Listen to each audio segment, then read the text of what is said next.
Hi there. My name is Chris Fernandez. I'm a solutions engineer with Keysight Technologies. This is video number 2 out of the 3-part videos for MACSec fundamentals.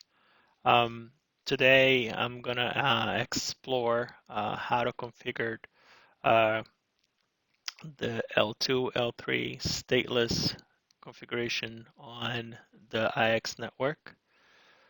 For this first video here, we're going to use static MACSec only, no MKA scenario. I'm going to try to demonstrate the few capabilities that we have on the static MACSec, and we'll be able to observe how to configure it to get your test going. So first, when you open up, I first come into IX network. So you kind of go on top right, you start here with configuring ports. So first thing I'm going to do is bring ports to my session. The IP address here that I have is the IP address of the chassis, the physical chassis, and I'm going to use ports number 1 and number 2. They're connected back to back. They are a 10 gig fiber, connected via fiber, so they're 10 gig. We can demonstrate that we are able to send encrypted traffic at line rate. So after we assigned physical ports to this session, we're going to configure protocols. For that, we're going to go into the scenario here and we add a topology. So I'm going to add a topology on top of port number 1, and I click here to go next, and this is where I pick my protocols. For this scenario here, I'm going to use only static MACSec, no MKA. So I'm just going to say finish. I'm going to use the one device. So that's what the multiplier is. It's the number of devices. In this case here, I'm just going to have one device. And I'm going to do the same thing for port number 2. So picking port number 2, same thing. And I'm going to pick static MACSec only, no MKA, and finish. And the same thing here, I'm going to start with number 1 only. So we can go over and click on static MACSec here and then kind of go over all the configurations here available. So the first thing I'm going to do is I can show you here is when you say this is the MAC address of the Ethernet layer here that you have underneath. Over here you can enable VLANs, and you can and then under static MACSec you're able to select the number of keys that you're going to use for transmission and receiving. Right now, this is an IP address. There's an IP address associated with this static MACSec here. The DUT MAC address, if you have that. If you have anything in the middle here, a DUT. The cipher suite, this is where you pick between all 4 of them. I'm going to pick this 0. The confidentiality offset that you can set as either 30 or 50. It's over here under static MACSec. Send gratuitous ARP is when you press in protocols and you start protocols, you're going to send an ARP for the IP addresses here to the other side. Now over here under Ethernet VLAN as clear text, if you want to send, if you don't want to encrypt the VLAN, you can enable here, and then you're going to have the two source, the destination and MAC addresses, and the VLAN before you start with your MACSec header. So you can enable this here. I'm gonna leave this off for now. You can enable encrypted VLANs, meaning now you can actually have VLANs encrypted inside the packet. For now, I'm gonna leave without any VLANs.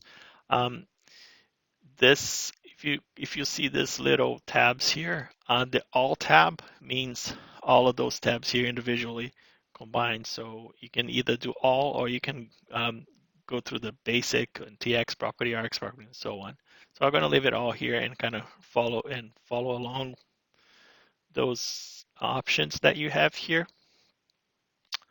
The SAK pool size is the number of keys that you have for transmission. So 1 is 1 per device. So since I only have 1 device, I only have 1 key. if I'm gonna make that, for example, I can make that 5, and that will create now 5 TX keys. In my case here, all the keys are the same. If I want to make them a little bit different, I can make them an increment, and I increment by 1. And see, now I have 5 different keys for my device. And I'm going to do the same thing for the other side, so we are on the same. So at least I need to do that for the RX pool. Let's continue on here. Now that you set the SK pool size for 5, I can increment my packet number, or I can send them all to 6. So if I do increment packet number, the packet number goes from packet number count, you can do 100, or let's say 100,000. And then the first packet number is going to go from 10,000 to 109,999. Confidentiality is that if you want to actually, it's based on here. If you look at if you want to integrity only, ICV only, or integrity or encryption. So this here, if you hover your mouse over here, it tells you what are you trying to do here. So if you press this off, the packet is not going to be encrypted. End station and include CSI means that if you have multiple devices on that particular circuit, you can include the CSI, SCI. In my case here, I'm going to leave it on. So, and for sake of example here, I'm actually going to do a rekeying. I'm going to continuous rekeying. And I'm going to continuous rekeying for every 30 seconds. I think that's the minimum. And I'm going to use the receive pool size. I'm going to set that to 5 as well. And now over here under the override TCI settings, that's for negative testing. So if you want to override any of the TCI headers, that's why you do it here. So this is basically all the configurations that you need. So I'm just going to go over here now and kind of make the same thing for the RX pool. So the RX pool has, I'm going to increment that as well and make them equal on both sides. So I'm going to create, I can increment this. I'm going to, packet number is going to be 100,000. It's not an end station.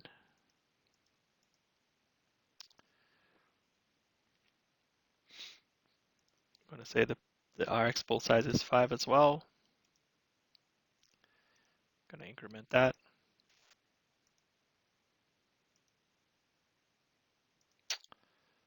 And I need to increment the escape pool size as well to 5. And I'm going to increment that as well. So now we should have same configuration on both ends. I'm going to start protocols. So at this point, the scenario here should turn green on both sides. And I have, as you can see here, this is the key that's being used right now for this particular MACSec. And what's going to happen is that every 30 seconds, this should be changing, since we have rekeying every 30 seconds. I'm just going to wait about a little bit so we can just see that happening, and then we can move on. So over here, I think you can actually see it better.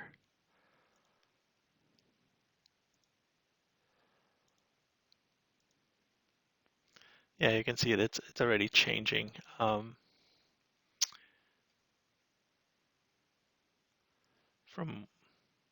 one to the other.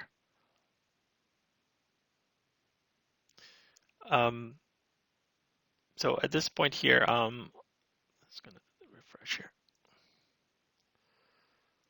Oh, what happened was that I did rekey in one side and I did not do it for the other ones. That's why you see the first one going here and not the second one. So I can correct that. I'm going to stop protocols here and I'm going to go into static here, static MACSec. Don't rekey. I'm going to say rekey continuously and I'm going to set the rate to 30 seconds. So they're both equal. Now that the rekey should be happening at the same time. That way it won't affect the traffic. For that, now you can see that at least in 30 seconds, this should change from one to the next here. So now that I did that, we're just going to wait a little bit to see the rekeying happening, and then we can move on to the traffic. Yep, so it did happen. So now they're in sync using the same key. For the traffic, you're going to go in here and you're going to create traffic. You're going to do IPv4 traffic and you're going to send from one side to the other side.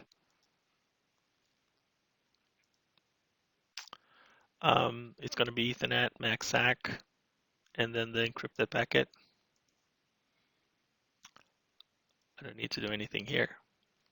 I'm going to leave everything as is here as well. And I'm going to send about 10,000 packets.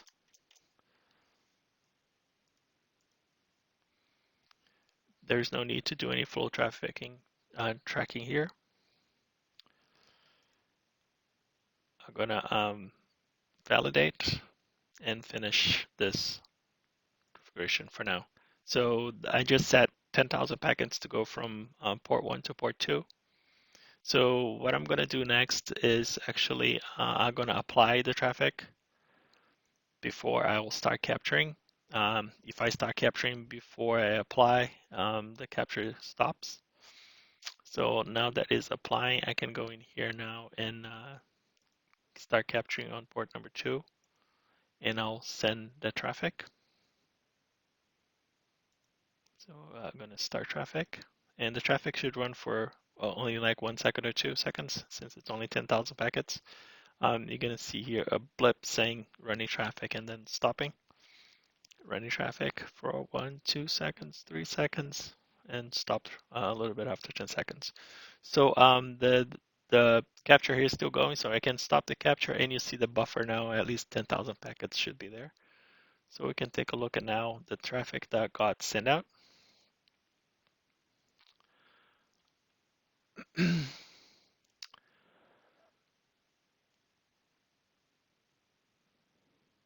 So this is the ARP, and this is the packet that was sent out.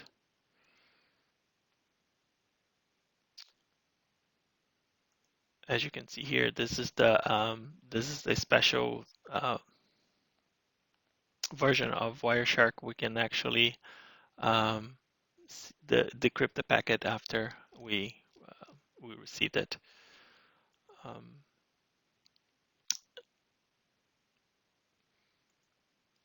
So that's all I wanted to show for this video. And